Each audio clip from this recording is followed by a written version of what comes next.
Bismillahirrahmanirrahim. Ada akun Mira 009982 ya. Dari ukhti kita di Australia, beliau bertanya, Assalamualaikum warahmatullahi wabarakatuh. Waalaikumsalam warahmatullahi wabarakatuh. Semoga Ustaz dan keluarga serta seluruh tim Mira Institute selalu berada dalam lindungan Allah Subhanahu wa taala. Semoga Allah Subhanahu wa taala memberikan perlindungan terbaik kepada Anda dan keberkahan di tempat Anda beraktivitas, dan semoga Allah memberikan keberkahan dimaksud pada kita semua. Baik, Ustaz izin bertanya, apabila di masa lalu pernah lalai dalam menjalankan solat, lupa ya beberapa kali, apakah wajib diganti ataukah cukup dengan bertaubat kepada Allah? Karena saya pernah mendengar tidak boleh melaksanakan solat sunnah sampai semua solat yang pernah ditinggalkan diganti. Tapi saya juga pernah mendengar cukup bertaubat kepada Allah dan berjanji tidak akan mengulangi lagi. Mohon bimbingannya Ustaz. Allah barik fi. Baik. Seorang yang pernah bermaksiat, apapun itu jenisnya, baik maksiatnya terkait dengan Allah, bermaksiat kepada Allah secara langsung, ya, contoh diminta untuk beribadah, solat itu kan bagian pokok kepatuhan kita, bukti keimanan kita kepada Allah. Quran surah ke-20 Taha ayat ke-14, ya, solat itu bagian pokok pembuktian iman kita kepada Allah. Innani anallahu la ilaha illa ana fa'budni wa aqimis salata lidzikri. Aku adalah Allah, tak ada Tuhan yang layak dipertuhankan disembah selain aku, kata Allah, maka sembah aku. Ya, bagaimana menyembahmu ya Allah? Wa aqimis salat, tunaikan salat. Ya, untuk mengingat aku, kata Allah. Quran surah ke-20 Taha ayat yang ke-14. Ada orang tak solat, ya, tapi dia mengaku beriman, atau dia menunda-nunda solat, ya, atau solat semahunya. Ada orang puasa Daud, dia solat Daud. Puasa Daud tu dia puasa Senin, Selasa dia rehat. Ya, Rabu dia puasa, Kamis dia rehat. Tu puasa Daud. Ada ni orang solat Daud. Ya, subuh dia solat, zuhur tak. Asar dia solat, maghrib tak. Itu solat Daud. Itu tidak ada. Ya, dia melakukan itu, dia maksiat pada Allah. Maksiat dalam hal ibadah. Ada maksiat hakun adami, ya, maksiat yang terjadi dari anggota-anggota tubuh pada soalan-soalan yang memang dilarang oleh Allah. Ya, lisan cakap yang baik, dia bercakap tak baik, dia mencela orang lain. Padahal Allah mengatakan, ya ayyuhalladzina amanu la yaskhar qaumin qaum. Hai orang-orang beriman, jangan saling mencela. Quran surah 49 ayat 11, ya. Dia mencela, dia bermaksiat. Semua jenis maksiat ni, baik terkait hubungan dengan Allah ibadah atau terkait dengan interaksi sosial dalam kemanusiaan, muamalah, itu cara mengobatinya untuk kembali pada jalur yang benar. Cara pertama adalah dengan bertobat. Quran surah keempat An-Nisa ayat 17. Quran surah keempat An-Nisa ayat 17. Innamat taubatu 'ala Allahi lilladzina ya'maluna as-su'a bijahalatin thumma yatubuna min qarib. Sungguh taubat yang diterima oleh Allah itu subhanahu wa ta'ala, taubat yang diterima oleh Allah itu subhanahu wa ta'ala adalah taubat dari perbuatan buruk, su. Ya, perbuatan buruk, su itu perbuatan yang menyalahi ketentuan Allah. Ya, diminta memandang yang baik, dia pandang yang tak baik. Diminta solat, dia tak solat. Itu perbuatan buruk.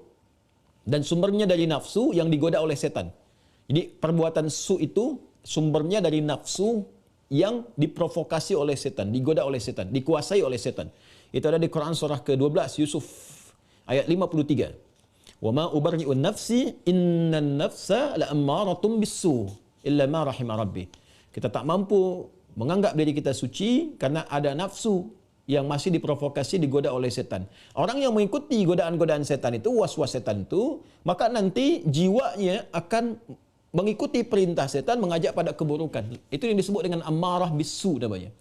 Ya, mata melihat yang buruk, su. Lisan cakap yang buruk, su. Telinga dengar yang buruk, su. Jamak dari su, sayyiat namanya. Bila banyak dikerjakan sayyiat. Allah itu punya sifat Rahman, punya sifat Rahim, yang tidak menginginkan hambanya pulang membawa maksiat. Kamu ini lahir bersih, bersih keadaannya, tampilannya bersih, tak ada dosa, tak ada keburukan, tak ada kotoran. Kenapa pulang kepada Allah jadi kotor? Kerana itu Allah tak berkehendak. Allah tidak berkehendak bila ada hamba satu pun pulang kepada Allah dalam keadaan maksiat, dalam keadaan kotor. Maka sepanjang dia hidup diberikan kesempatan untuk taubat. Taubat ini nanti yang berpeluang membersihkan kembali kotoran-kotoran dosa dan menyucikan jiwa-jiwa yang penuh dengan dosa-dosa. Ini taubat namanya. Nah, taubat itu nanti ada 3 turunan hukumnya. Ada 3. Satu, mengakui kesalahan. Salah ini. Jadi kalau kita sadar ya pernah salah, itu sudah sepertiga taubat. Dan itu mahal sekali, hidayah Allah mahal sekali. Itu yang tak dipunyai oleh syaitan. Syaitan itu tak punya itu. Ya, karena sifat sombong, dia tahu Allah itu penerima taubat tapi tak mau taubat. Ketika diminta oleh Allah itu untuk taubat, diberikan isyarat tuh, dikonfirmasi, ditanya, "Ma mana'aka alla tasjud?" Ya, "Ma mana'aka alla tasjuda idz amartuk?" Kenapa kau tak mau sujud ketika aku perintahkan? Itu kan isyarat taubat. Ya, Quran surah ke-7 ayat 12. Ya, tapi dia tak mau taubat. Ya, tak mau taubat. Dia menjawab, "Ana khairum minhu, khalaqtani min narin wa khalaqtahu min tin." Aku lebih hebat. Nah, itu bahaya. Kesombongan itu bisa menutup seseorang untuk bertaubat kepada Allah. Itu bahaya sekali. Karena itu Allah mengharamkan kesombongan, ya, karena sayangnya kepada hamba diharamkan kesombongan supaya masih berpeluang untuk taubat. Itu bezanya atau bedanya syaitan dengan manusia. Ingat ya? Manusia salah karena ada nafsu, tapi manusia taubat. Adam manusia diberi contoh oleh Allah, ya, supaya bisa diteruskan pada anak cucunya. Diberi contoh, Adam keliru, lalu kemudian diberikan jalan taubat. Al-Baqarah ayat 37. Fatalaqqa Adamu min rabbih kalimatin fataba alaihi. Adam menerima talaqi ayat-ayat taubat. Ya, dia memohon kepada Allah, Rabbana zalamna anfusana wa illam taghfir lana wa tarhamna lanakunanna minal khasirin. Taubat, dia diterima taubatnya. Syaitan salah, diberi kesempatan taubat, dia tak taubat. Ya, jadi jangan ikuti jejak syaitan. Wala tattabi'u khutuwatis syaitan. Quran surah kedua ayat 168. Jangan ikuti langkah syaitan. Kita beza dengan syaitan, kita beda dengan syaitan. Manusia salah, manusia taubat. Syaitan salah, syaitan tak kenal taubat. Jadi kalau ada manusia bersalah, pernah berbuat salah, tak mau dia taubat, itu patut diduga. Boleh jadi sedang dikuasai oleh syaitan. Nah, jadi kalau ada pertanyaan, itu pertanyaan fitrah. Ya, saya pernah salah. Itu selalu ada fitrah itu. Ya, dua anak Adam yang pernah salah satunya bermaksiat itu dan berkehendak untuk membunuh Adam, membunuh anak Adam salah satunya. Ada kisah dua anak Adam itu di surah Al-Maidah, ya, ayat 27 itu, ya, sampai dengan 30, ya. Watlu alaihim bil haqqi watlu alaihim naba ibna adam bil haqqi id qaraba qurbanan fataqabbala min ahadihima wa lam yutaqabbal min al-akhar. Muhammad SAW kisahkan, bacakan kepada umatmu, ya, tentang kisah dua anak Adam yang diperintahkan untuk berkorban. Yang satu berkorban baik, yang satu tidak. Ya, maka yang satu diterima, yang satu tidak. Maka yang kecewa ini dia merasa cemburu, ingin membunuh. Nah, ketika akan membunuh ini fatawa'at nafsu lahu nafsuhu, fatawa'at tawa' itu artinya naik turun. Ya, jadi enggak ya, lakukan tidak ya. Nah, itu di fitrah kita itu selalu ada bagian fitrah yang mencegah berbuat maksiat. Ada yang sifatnya mencegah dari awal, ada yang sifatnya menyesali. Ya, menyesali itu sambil mencela. Kenapa tadi saya harus marah nih sama anak nih? Kenapa tadi saya harus mencela dia? Kenapa tadi harus saya cemberut? Kenapa tadi saya harus berkata yang kasar? Padahal saya bisa berkata yang lembut. Nah, itu ada penyesalan yang kedua sambil mencela diri. Nah, bagian yang kedua ini setelah tak mampu mencegah, dia menyesali, disebut lawam namanya. Sifatnya lawamah. Ya, makanya ada yang dikenal dengan nafsul lawamah. Diri, jiwa yang mencela. Kenapa melakukan itu? Nanti puncaknya terjadi di akhirat, saat kembali, saat hari kiamat. Ya, banyak orang menyesal, kenapa dulu tak begini? Kenapa dulu harus begitu? Nah, itu ada di surah Al-Qiyamah, surah ke-75, ayat yang kedua. La uqsimu biyaumil qiyamah, wa la uqsimu bin nafsil lawamah. Ya, aku bersumpah, kata Allah, ya, ada di jiwa-jiwa itu sebetulnya yang menyesali perbuatan buruk itu kenapa terjadi. Nah, taubat itu karena harus membuktikan kesungguhan untuk berubah, itu harus menyentuh kepada jiwa yang terdalam tadi. Karena itu harus ada unsur pengakuan, yang kedua unsur penyesalan. Unsur pengakuan itu secara fitrah akan muncul dengan sendirinya. Karena itu kalau keluar dia di pernyataan, itu Masya Allah, itu sudah hidayah Allah yang sudah masuk ke dalam jiwa. Jangan tinggalkan. Cepat ambil. Ya, siapapun pelaku maksiat akan ada bersitan, sekelebat dalam jiwanya itu berpikir, apa aku harus selalu begini gitu? Ya, mungkinkah aku berubah? Nah, kalau ada hal semacam itu sudah hidayah. Ya, kalau ada orang banyak berbuat maksiat pun kita sekelilingnya itu kita mendoakan, malam-malam kita sujud minta pada Allah supaya diberikan hidayah. Jangan-jangan dia itu ditempatkan jadi tetangga kerabat kita, berkehidupan dengan kita supaya memang kita bisa mendoakan dia. Ya, bukan mengutukinya, mencelaknya, tidak. Mungkin supaya dengan adanya kita ini dia bisa melihat jadi wasilah hidayah dari Allah Subhanahu wa taala. Jadi pertanyaan semacam ini itu sudah sepertiga bagian dari karunia Allah. Selanjutnya apa? Sesali. Sesali itu. Jadi mengakui, nah ini sudah disampaikan. Kedua, menyesali. Menyesal itu sudah bagian perwujudan, ya, supaya kita bisa mengendalikan nafsu lawamah tadi, supaya tidak dibawa ke akhirat. Ya, jadi dengan menyesal itu nanti digugurkan oleh Allah hal-hal terkaitnya sehingga lapang hati kita. Ciri orang taubat itu, ya, kalau dia sudah bertobat mendekat kepada Allah, yang pertama diberikan oleh Allah kelapangan hatinya, ada ketenangan. Ya, yang tidak bisa dirasakan ya dengan bandingan-bandingan materi. Tidak sama dengan ketika diberi materi dunia, dikasih uang, ya, senang, bahagia, lapang, dikasih kereta, bahasa Malaysia kereta, mobil, ya, atau fasilitas lain, senang, lapang. Taubat itu punya ciri sendiri, tak sama dengan kebahagiaan itu. Ya, dia ada menghunjam ke kedalaman hati itu, ada ketenangan, ya, ada kelapangan. Jadi begitu kita sujud, ya kan? Kemudian kita minta ampun, mengakui, menyesali, air mata keluar, getaran itu yang menggerakkan jiwa, nah itu sudah menyentuh kepada hati. Ya. Jadi ulama dahulu mengajarkan taubat itu sampai hatinya tersentuh. Ya, bukan taubat yang di lisan saja, saya taubat ya Allah, taubat ya Allah. Ya, taubat itu mesti mampu melapangkan hati, jiwanya mesti tersentuh. Keadaan hati yang lapang, yang tersentuh, sehingga menjadikan cawan hatinya terbuka, siap menerima perubahan, itu disebut nasuha namanya.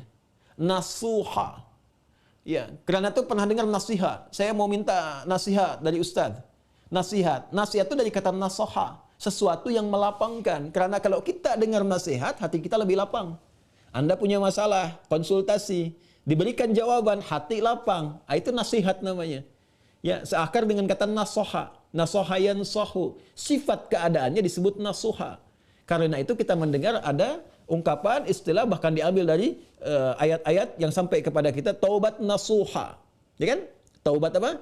Nasuha, taubat yang mampu melapangkan hati. Caranya bagaimana? Mengakui, menyesali. Penyesalan itu harus langsung bisa menyentuh kepada jiwa.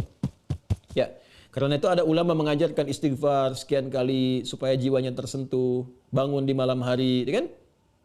Yang ketiga, di bagian terakhir, membuktikan perubahan dari hasil taubat itu. Membuktikan perubahan dari hasil taubat itu dengan beramal saleh. Dengan beramal saleh. Jadi kalau saya bisa ilustrasikan seperti ini. Bismillah. Ini salah. Perbuatannya disebut dengan su. Ya, dengan segala turunannya. Mata salah, telinga salah, lisan salah sampai ke kaki, itu perbuatan su. Jamaknya sayyiat. Ya, tadi Quran surah ke-4 An-Nisa ayat 17 yang menggunakan su, 18-nya sayyiat. Ayat 17, innamat taubatu 'ala Allahi lil ladzina ya'maluna su'a bijahalatin. Ayat 18-nya, wa laysatit taubatu lil ladzina ya'maluna sayyiat.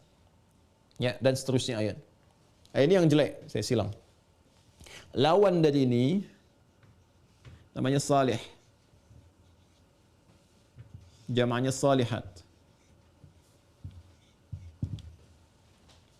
Wal 'asr innal insana lafi khusr illa alladhina amanu wa 'amilus salihat. Ya, man amana wa 'amila amalan salihah. Ini tunggal, ini bentuk jamaknya.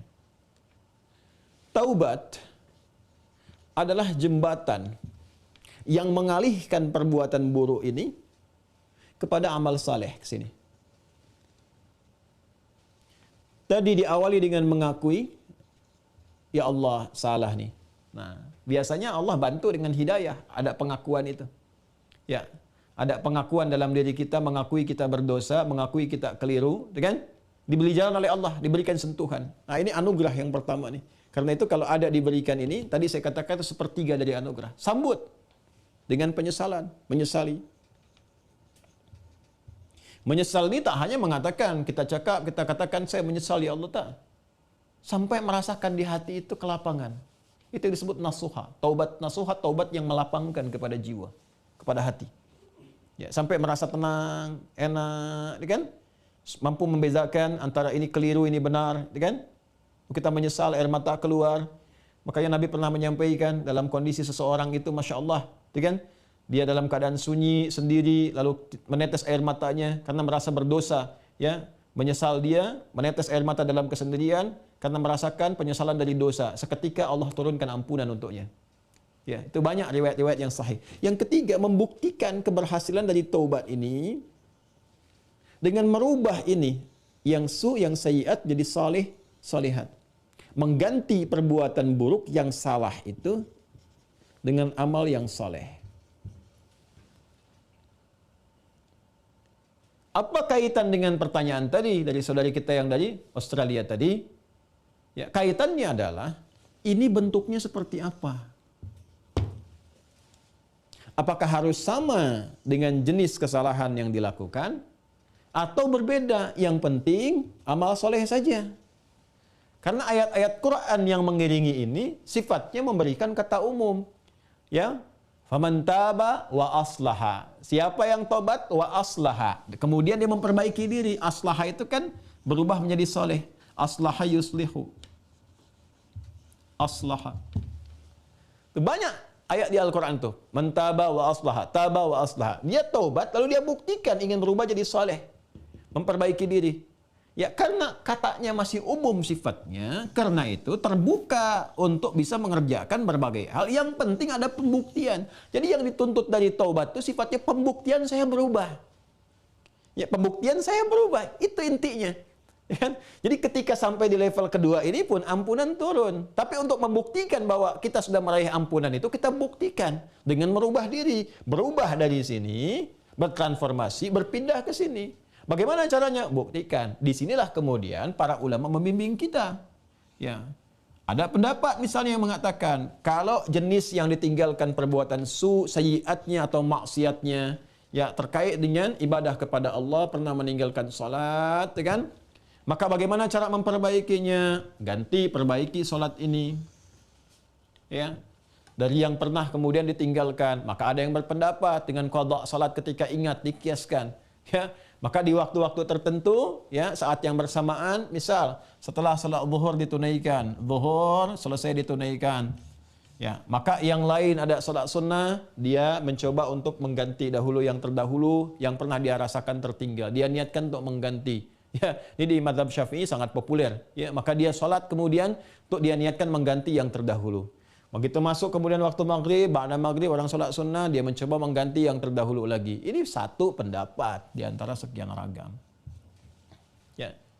Ada kedua yang berpendapat, tak dibatasi dengan sholat ini saja. Ketika dia tobat, diterima tobatnya, diampuni. Kalau sudah ampun, turun, ampunan Allah turun, diampuni, ya gugur yang kemarin itu, selesai. Tinggal dia buktikan memperbaiki. Bagaimana cara memperbaikinya? Ya, sesuai dengan keadaan dia yang baru. Kalau dia sudah kerjakan sholat zuhur, ya sudah, selesai sholatnya. Mengganti yang dulu-dulu, perbanyak amalan yang lainnya dengan sholat sunnah. Dia kejar qobliyah zuhurnya, dia kejar ba'diyah zuhurnya, untuk membuktikan kepada Allah bahwa dia telah sungguh-sungguh berubah. Ya, ini hanya ragam saja bagaimana kita kemudian bisa memilih di antara ini, dan semua punya jalurnya yang dapat dipertanggungjawabkan secara syariat. Ya, jadi dipersilahkan, Anda nyamannya mau yang mana yang dikerjakan, tapi hanya ingin menunjukkan ini ada perubahan dalam diri kita. Jadi boleh Anda perbanyak amalan-amalan sunnah, ya, ada yang berpendapat, ambil karena umum sifatnya, tidak ada spesifik menekankan kepada Anda. Ya, harus mengganti yang terdahulu misalnya dengan kerjakan yang fardu lagi, nggak ada yang spesifik begitu. Karena itu tafsirannya luas. Ya, kaidah berkata, sepanjang umum tidak ada takhsis, maka jangan ditaksis. Jangan dikhususkan pada amalan tertentu. Jadi ambil yang paling ringan. Ya, kalau misalnya Anda ingin coba ganti dengan mengganti menggunakan yang sunnah, silahkan, babnya luas. Perbanyak ibadah sunnahnya, bangun malam tahajud, buktikan dalam kebaikan, dan seterusnya. Dan semoga dengan itu Allah Subhanahu wa taala ya memberikan ampunan kepada kita sampai kita kembali kepada Allah dalam kebaikan. Ini babnya. Ini babnya. Jadi prinsipnya sebetulnya bukan persoalan apakah ganti menggunakan fardunya lagi atau cukupkan dengan yang sunnah saja. Bukan itu persoalannya. Persoalannya sejatinya adalah bagaimana kita membuktikan kepada Allah kita berubah.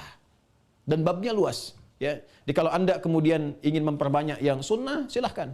Perbanyak sunnahnya, tunjukkan merubah. Sedangkan yang kemarin sudah kita mohonkan kepada Allah, minta diampuni, terampuni. Ya, Allah berikan kepada kita, diampuni, dan seterusnya. Ya, jadi kalau Anda ingin pilih kemudian untuk mengulang kembali, dikiaskan sholat di saat ingatnya. Ya, orang lupa saat ingatnya, pada waktu ingatnya dia itu sholat. Ya, orang tertidur bangun, saat bangunnya dia itu sholat. Misalnya ada orang tidur dari subuh, kemudian dari sebelum subuh dia tidur, bangun-bangun, dia jam 10 misalnya kan. ya baru ingat dia belum sholat subuh, maka saat ingatnya itu dia kemudian menunaikan sholatnya. Nah, ini dikiaskan kepada keadaan seperti itu, ya kemudian dia tunaikan. Adapun orang-orang yang kemudian dia ingin memilih, saya ingin perbanyak yang sunnahnya saja, tak ada masalah, ya tak ada masalah.